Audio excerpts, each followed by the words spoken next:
Izin rekan-rekan, Bapak Ibu, saya share screen.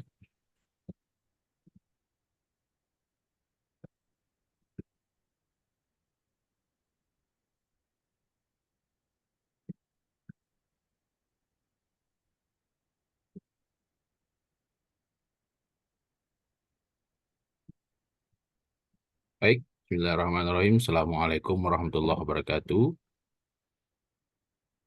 Selamat pagi, salam sejahtera untuk kita semua. Eh, Baik, untuk pertemuan kita pada pagi hari ini, kita akan membahas materi, yang mana materi ini masuk dalam mata kuliah pendidikan anti korupsi, ya, yang mana pada pertemuan-pertemuan sebelumnya sudah saya jelaskan beberapa materi, dan ini adalah lanjutan dari materi dalam mata kuliah pendidikan anti korupsi. Untuk materi pada pagi hari ini, yaitu judulnya korupsi dan perilaku koruptif, ya. Jadi rekan-rekan mahasiswa, kawan-kawan mahasiswa, sudah saya jelaskan sebelumnya bahwa perilaku korupsi ini atau perilaku koruptif ini ialah salah satu perbuatan yang sangat merugikan, ya. Artinya seseorang melakukan korupsi ini itu eh, karena adanya dorongan, ya, dorongan, baik itu dari dorongan keluarga, lingkungan, dan juga teman-teman kerja.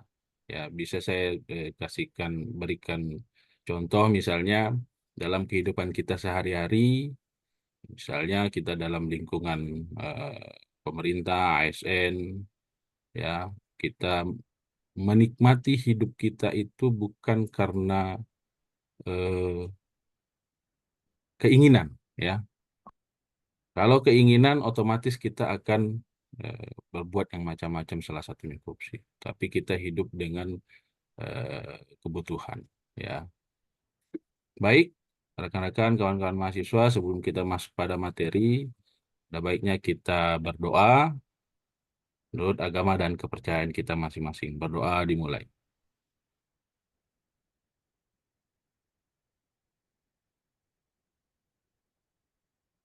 Doa selesai. Baik, sebelum kita masuk pada materi yang lebih lanjut, saya akan absen satu persatu, ya. Yang pertama Surti Primadayani hadir, ya. Hadir, Pak. Yang kedua ada Ibu Aisyah Dinda Mitra hadir.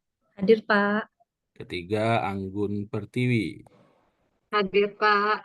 Oke, baik. Selanjutnya Ibu Lailatul Inaya Hadir, Pak. hadir. Oke, baik. Ibu Utari hadir. Hadir, Pak. Oke, baik. Selanjutnya Bapak Denny Parlindungan. Hadir, Pak. Siap, baik. Selanjutnya, silakan rekan-rekan Bapak Ibu menyaksikan video yang akan kami sajikan.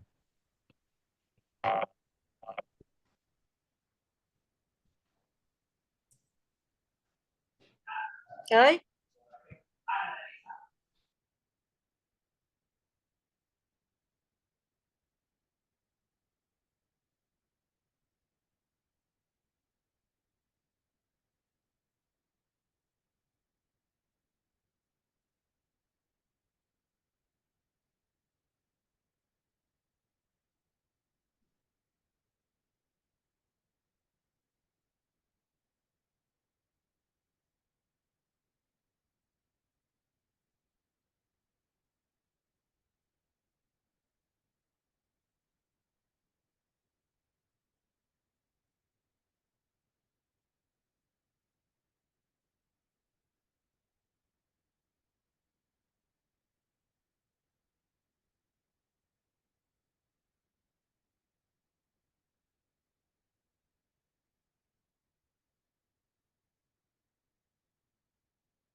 Baik, terima kasih atas waktunya untuk menyaksikan video yang kami sajikan barusan. Saya ingin minta pendapat ke rekan-rekan, ke Bapak Ibu, kawan-kawan mahasiswa, apa yang bisa diambil, yang bisa dipetik dari video tersebut. Silahkan. Saya Pak, Ya, silakan, Pak Lidungan. eh, kalau dilihat dari videonya ini tadi awalnya dia seorang mahasiswa yang gencar memprotes korupsi gitu ya. Rupanya dari semangatnya dia lupa dia juga melakukan korupsi selama mahasiswa di mana dia tadi berbohong ke ayahnya minta duit 500.000 padahal beli bukunya 200.000 kalau tidak salah ya Pak. Ya, Dan ternyata itu terbawa sampai saat dia bekerja pun lobby-lobby gitu korupsi dia lakukan dan itu yang bisa saya petik rupanya korupsi itu tuh sudah dimulai sejak dini dan terus terbawa sampai dia dewasa gitu Pak. baik, terima kasih Pak Denny. Ya, Ya, jadi betul intisari dari video ini adalah agar kawan-kawan mahasiswa tahu, paham, dan mengerti tentang pendidikan anti korupsi. Ya, karena kalau misalnya kawan-kawan mahasiswa tidak memahami tentang pendidikan anti korupsi, mungkin kurang lebih akan terjadi dengan yang terjadi di video tersebut. Ya, maka dari itu eh, pendidikan anti korupsi ini perlu kita edukasi, perlu kita berikan kepada kawan-kawan mahasiswa agar tidak terjadi yang eh, apa yang dilakukan pada video tersebut. Nah, perlu kami jelaskan, perlu kami sampaikan bahwa mata kuliah pendidikan anti korupsi ini adalah salah satu mata kuliah umum. Ya, jadi ada dua macam, ada yang namanya mata kuliah pendidikan anti korupsi mandiri dan atau ada mata kuliah pendidikan anti korupsi insersi. Kalau mata kuliah pendidikan anti korupsi mandiri itu adalah mata kuliah yang memang betul-betul membahas ataupun menggali tentang pendidikan anti korupsi. Dan tetapi kalau mata kuliah pendidikan anti korupsi insersi itu adalah mata kuliah yang digabung dengan mata kuliah yang lain yang berkaitan dengan pendidikan anti korupsi. Ya mungkin sekedar masih. Selanjutnya masuk pada materi ataupun pengertian dari definisi korupsi. Korupsi berasal dari bahasa Latin corruptio corruptus, ya. Ada dari bahasa Inggris corruption, ada dari Prancis corruption, dan Belanda korupsi. Yang semuanya artinya adalah kebusukan, keburukan, kebejatan, ketidakjujuran, dapat disuap, tidak bermoral, penyimpangan dari kesucian. Ya, jadi arti dari korupsi ini ya semuanya yang tidak baik ya, ada semua di situ. Selanjutnya, pengertiannya ada tiga. Yang pertama, korupsi.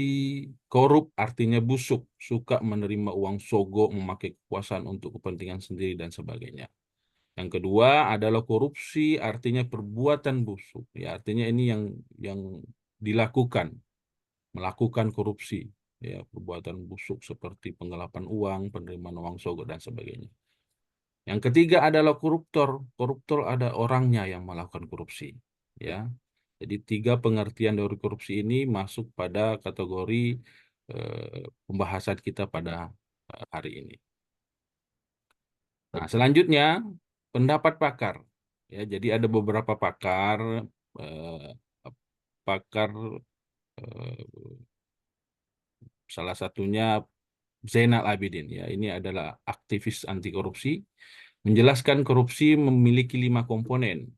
Yang pertama, korupsi adalah suatu perilaku. Ya, betul. Korupsi adalah suatu perilaku. Yang kedua adalah perilaku tersebut adalah penyalahgunaan wewenang dan kekuasaan. Ya, jadi kalau misalnya eh, seorang pejabat negara melakukan korupsi, ya, itu otomatis dia menyalahgunakan wewenang dan kekuasaannya. Yang ketiga adalah dilakukan untuk mendapatkan keuntungan pribadi atau kelompok. Nah, ini pasti karena setiap seseorang melakukan korupsi itu pasti untuk kepentingan pribadi atau kelompoknya. Yang keempat adalah melanggar hukum atau menyimpang dari norma atau moral. Nah, ini lebih kepada lingkungan ya. Jadi menyimpang dari norma ataupun moral di kehidupan kita bersosialisasi. Yang kelima adalah terjadi atau dilakukan di lembaga-lembaga pemerintahan maupun korporasi-korporasi swasta. Ya, jadi korupsi ini tidak hanya dilakukan di lembaga pemerintahan, tapi juga dilakukan di korporasi-korporasi swasta. Namun, untuk di lembaga pemerintahan mungkin lebih lebih menjadi perhatian khusus karena yang dikorupsi itu adalah uang rakyat. Kan tetapi kalau di korporasi-korporasi swasta mungkin lebih kepada yang dikorupsi itu adalah korporasinya. Jadi eh, apa yang mempunyai uang, yang mempunyai perusahaan yang menjadi dirugikan. Selanjutnya adalah menurut Amin Rais ya. Ini siapa yang tidak kenal dengan Amin Rais, salah satu penggiat anti korupsi, salah satu mantan ketua MPR RI, menjelaskan bahwa satu korupsi ekstorsif ya berupa sogokan yang dilakukan oleh penguasa kepada pengusaha kepada penguasa. Nah, ini lebih kepada eh, permainan antara pengusaha dan pejabat-pejabat negara ya. Jadi untuk meloloskan izinnya, untuk memberikan semacam proyek ya. Nah, inilah mungkin contoh-contohnya salah satunya itu. Yang kedua adalah korupsi manipulatif ya, permintaan seseorang yang memiliki kepentingan ekonomi kepada eksekutif dan legislatif untuk membuat peraturan atau kebijakan yang menguntungkan bagi usahawan ekonominya. Nah, ini mungkin keterlibatannya menjadi tiga tiga subjek ya, tiga eh, objek ya. Yang pertama adalah eksekutif, yang kedua adalah legislatif, yang ketiga adalah yang menyuap yaitu pengusaha.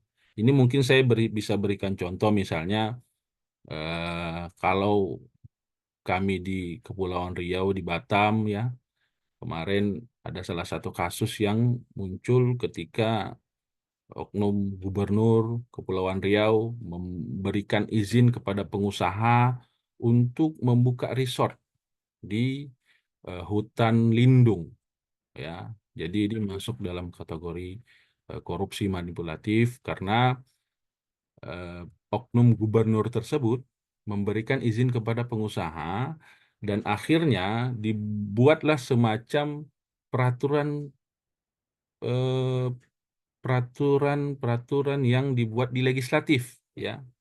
Karena peraturan perundang-undangan dibuat legislatif dan disahkan oleh eksekutif ya. Inilah yang menjerat salah satu oknum gubernur yang ada di Kepulauan Riau. Yang ketiga adalah korupsi nepotistik ya. Terjadi korupsi karena ada ikatan kekeluargaan, pertemanan dan sebagainya. Nah, ini mungkin lebih awam kita kenal sebagai korupsi nepotisme ya. Jadi kalau misalnya ada keluarganya yang jadi pejabat negara dulu ya, sebelum sebelum disahkannya ataupun dilaksanakannya perekrutan CPNS melalui CAT ya. Mungkin kalau dulu PNS-PNS tinggal ya pas paling keluarga pejabat negara, keluarga yang mempunyai kewenangan di suatu daerah ataupun di pemerintahan. Yang keempat adalah korupsi subversif. Mereka yang merampok uang negara secara sewenang-wenang dialihkan ke pihak asing dengan sejumlah keuntungan pribadi. Nah, ini terjadi juga di tempat kita di Batam, ya. Jadi eh, galian pasir di Pulau Batam ini dibawa ke Singapura, ya, dibawa ke Singapura dan ini melibatkan pejabat-pejabat negara untuk memberikan izin. Artinya tutup mata dia di situ. Bukan memberikan izin, tutup mata dengan dilakukannya galian-galian pasir untuk memperluas wilayahnya Singapura. Nah, ini terjadi di daerah kita di Batam, Kepulauan Riau. Nah, ini masuk dalam kategori korupsi subversif karena eh, mengalihkan kekayaan negara kepada pihak asing, ya. Jadi dan itu memberikan keuntungan pribadi kepada dia. Nah, ini terlibat dengan adanya keterlibatan dari pejabat-pejabat yang ada di pemerintah daerah. Selanjutnya adalah, nah ini adalah bentuk-bentuk korupsi. Ya, ada beberapa macam bentuk korupsi, kerugian keuangan negara, suap menyuap, penggelapan dalam jabatan, pemerasan, perbuatan curang, benturan dalam kepentingan pengadaan, dan gratifikasi. Ya, misalnya saya berikan contoh. Di benturan kepentingan dalam pengadaan, misalnya begini contohnya. Ada salah satu pengadaan proyek di pemerintah. Tapi yang mengikuti lelang adalah salah satunya saudara ataupun kerabat dari kepala daerah tersebut. Nah, otomatis secara tidak langsung eh, saud- apa perusahaan atau CV yang ikut lelang dalam sebuah proyek di pemerintahan tersebut dimenangkan oleh ya saudara dari eh, pejabat negara ataupun kepala daerah tersebut. Nah, ini masuk dalam bentuk korupsi benturan kepentingan dalam pengadaan. Nah, ini yang paling unik nih, gratifikasi ya. Ini gratifikasi ini hampir beda-beda tipis dengan ucapan terima kasih ya. Saya ingin tanya kepada rekan-rekan, kawan-kawan mahasiswa, Bapak Ibu, apa bedanya gratifikasi dengan ucapan terima kasih? Ayo, mungkin Bu Anggun bisa memberikan pendapatnya. Ya, baik, Pak Lukman. Kalau menurut sependek pengetahuan saya, Pak Lukman, kalau terima kasih ya ungkapan terima kasih saja gitu, misalnya cukup dengan hati gitu kan ya. Kalau gratifikasi itu mengucapkan terima kasih dengan memberikan sesuatu, tapi punya harapan tertentu dalam tanda kutip begitu, Pak Lukman. Oke, baik. Terima kasih Bu Anggun. Yang lainnya mungkin ada? Oke, baik. Begini, kalau bedanya gratifikasi dengan ucapan terima kasih itu di awal. Ketika ada kesepakatan, ya, nah itu masuk dalam kategori gratifikasi. Contohnya nih, contohnya, ini kembali lagi ke pengadaan proyek di pemerintahan misalnya. Panitia lelangnya itu sering diajak ngopi, ya ada semacam kesepakatan. Nah, menanglah yang ngajak ngopi tersebut dan diberikanlah sesuatu setelah selesai proses lelang. Nah, itu masuk dalam kategori gratifikasi. Tetapi kalau ucapan terima kasih itu tidak ada kesepakatan di awal, tetapi setelah dia menang lelang proyek, dia memberikan sesuatu setelah terjadinya keputusan siapa pemenang lelang proyek tersebut. Nah, memang beda-beda tipis. Bedanya hanya di kesepakatan di awal dan pemberiannya sama-sama di akhir gitu. Ya, itu beda gratifikasi dan ucapan. Tapi kembali kepada niat kita. Ya, kembali kepada niat kita mau ya kalau misalnya memang niatnya mau gratifikasi pasti ada sesuatu hal yang dilakukan. Tapi kalau misalnya memberikan ucapan terima kasih tidak ada unsur-unsur apapun. Misalnya ya terserahlah saya menang lelang atau tidak menang lelang, ya saya tetap akan kasih panitia lelang. Seperti itu ucapan terima kasih. Ya. Baik, selanjutnya kita masuk pada pemahaman apa materi kita tentang perilaku koruptif. Ya, nah ini perilaku koruptif ini adalah sesuatu hal yang eh, bisa menjadi benih, ya, bisa menjadi titik awal ketika perilaku korupsi dilakukan. Laptop saya lobet. Ya, kembali lagi. Jadi perilaku koruptif ini, perilaku seseorang dapat dilakukan dalam tiga hal utama, yakni sikap, tindakan, dan pengetahuan. Hubungannya dengan makna perilaku koruptif adalah segala hal yang berkaitan dengan sikap, tindakan, dan pengetahuan seseorang atau sekelompok orang yang terjerumus pada perbuatan korupsi. Salah satu upaya pencegahan terhadap potensi korupsi adalah menguatkan peran aktif keluarga dan agen sosial. Ya, jadi memang kalau perilaku koruptif ini eh, apa kembali kepada sikap, tindakan, dan pengetahuan dari awal, ya berarti memang kita sudah tidak akan melakukan korupsi. Nah, apalagi peran yang paling penting dari keluarga dan eh, agen sosial. Agen sosial ini mungkin masuk kategori pada pegiat-pegiat anti korupsi semacam LSM. Kalau misalnya di Jakarta itu ada namanya Indonesia Corruption Watch, ya, ataupun di daerah-daerah mungkin ada beberapa LSM yang penggiat anti korupsi. Nah, ini salah satu apa ujung dari perilaku koruptif, ya pasti akan eh, terjadi sesuatu hal yang tidak kita inginkan. Nah, ini contoh-contoh perilaku koruptif. Ini perilaku koruptif sebenarnya sering kita tidak sadari, ya, sering kita tidak sadari kita lakukan di sekitar kita. Ini baru perilaku koruptif. Contohnya misalnya di lingkungan pribadi, tidak mengakui kesalahan dan menyalahkan orang lain. Ya, ini mungkin ya adalah mungkin beberapa kali tapi tidak sering-sering, ya kita merasa bahwa oh ya saya pernah nih menyalahkan dia padahal salah saya. Nah, itu salah satu perilaku koruptif. Yang kedua, pulang dari jam malam yang disepakati. Nah, ini mungkin kalau di lingkungan kerja, ya sering kita apa korupsi-korupsi waktu, lembur, dan segala macam. Nah, itu masuk dalam kategori perilaku koruptif. Itu di lingkungan pribadi. Di lingkungan sosial masyarakat, yang pertama kasusnya menyerobot antrean, ya. Kalau misalnya menyerobot antrean ini ya mungkin kurang, ya misalnya di ATM antri, tidak mungkin, pasti marah orang. Pasti marah orang. Nah, saya mau memberikan case, ya, memberikan case, silahkan kasihkan pendapatnya. Misalnya begini, ada satu waktu eh, pengisian di pom bensin. Ya, orang antri panjang, Pertalite lah biasanya. Pertalite. Tapi ada seseorang yang menerobos antrian hampir 20 orang yang diterobos sampai untuk ngisi Pertalite itu. Adalah satu orang yang depan yang marah. Kenapa kamu terobos antrian? Saya mau ngisi cepat bensin, Pak, karena ibu saya masuk rumah sakit. Gimana pendapat rekan-rekan kawan-kawan mahasiswa berkaitan dengan case tersebut? Ada yang bisa memberikan tanggapannya?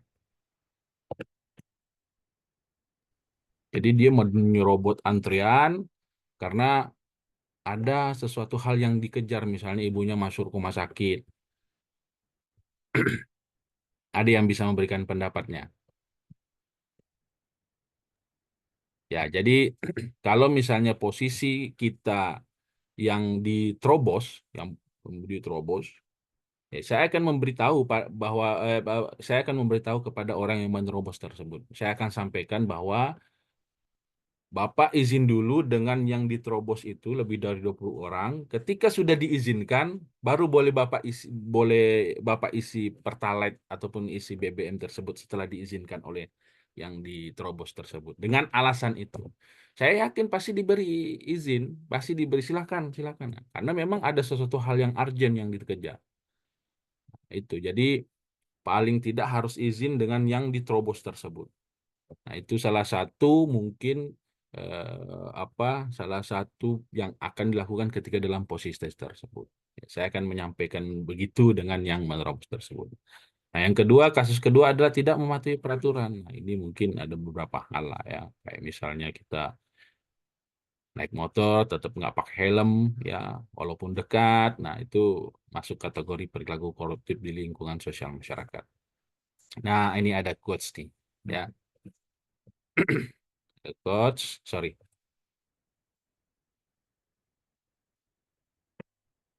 Di quotes ini bisa menjadi semacam refleksi diri, ya. Jadi perhatikan pikiranmu karena pemikiran akan berkembang menjadi kata-kata. Perhatikan kata-katamu karena kata-kata akan berkembang menjadi perilaku. Perhatikan perilakumu karena perilaku akan berkembang menjadi kebiasaan. Perhatikan kebiasaanmu karena kebiasaan akan berubah menjadi karakter. dan perhatikan karaktermu karena karakter akan menentukan nasib. Ya, jadi itu ya eh, penjelasan materi kita pada pagi hari ini. Mungkin itu saja yang dapat saya sampaikan. Lebih dan kurangnya mohon maaf. Wabillahi taufiq wal hidayah. Assalamualaikum warahmatullahi wabarakatuh.